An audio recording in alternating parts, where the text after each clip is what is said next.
আসসালামু আলাইকুম বন্ধুরা, welcome back my another video. আজকে আমি আপনাদের সাথে আলোচনা করব ইনডোর কয়েল চোক সম্পর্কে। আজকে এক হাউস থেকে কমপ্লেন এসেছিল এয়ারকন তেমন একটা ঠান্ডা হয় না। এয়ারকন ছাড়ার আধা ঘন্টা 1 ঘন্টা পরও রুম তেমন একটা ঠান্ডা হয় না।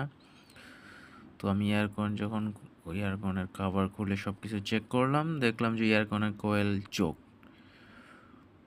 কয়েলে প্রচুর ডার্টি আছে, যার কারণে ঠান্ডা বাতাসটা ঠিকমতো বের হচ্ছে না। তো ফাইনালি ডিসিশন নিলাম যে এয়ারকন কেমিক্যাল ওয়াশ করতে হবে। কেমিক্যাল ওয়াশ করলাম, আপনারা তো দেখতে পাচ্ছেন কিভাবে কেমিক্যাল ওয়াশ করছি। সো কেমিক্যাল ওয়াশ করার পরে আলহামদুলিল্লাহ এয়ারকনের কন্ডিশন অনেক ইমপ্রুভ হয়েছে, কুলিং অনেক বেড়েছে। সেই সাথে যে একটু কন্ডিশনের সমস্যা ছিল সেটাও দূর হয়েছে। আপনাদের সবাইকে ধন্যবাদ। আশা করি আপনাদের সাথে আবার দেখা হবে। আল্লাহ।